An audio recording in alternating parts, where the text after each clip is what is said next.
அமிக்கி எல்லா கண்களையுமே குருடாக்கி விட்டேன். ஐயோ, என்னுடைய ஆணவம், என்னுடைய கர்வம், என்னுடைய அகந்தை அத்தனை அழிந்து போய் விட்டது.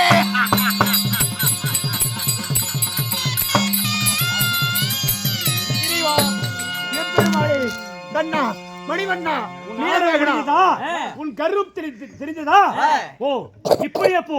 22 கண்கள் இருக்கிறது உன் ஆணவத்தால் தான்.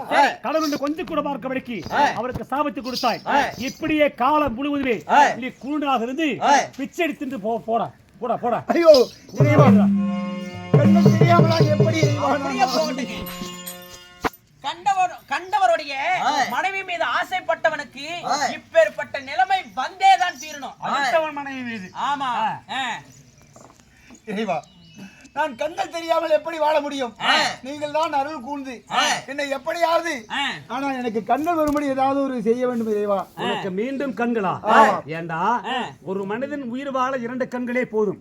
22 கண்கள் இருக்கிறது ஒரு ஆணவத்தாலே கர்வத்தாலே உலகத்திற்கெல்லாம் படைகளுக்கு வந்த ஓரிடத்த பரம்பொருள் சிவனுக்கு சாபத்தை கொடுத்தாய். படைக்கின்ற கடவுளாக வெளிவரக்கூடிய பிரம்மாவுக்கும் சாபத்தை கொடுத்தாய். நீ காலம் முழுவதும் குருடனாகவே இருந்து இந்த உலகத்தை சுற்றுகிறாய். போடா போடா. இறைவா, என்னை எப்படியாவது காப்பாற்றுங்கள் இறைவா. காப்பாற்ற வேண்டும்.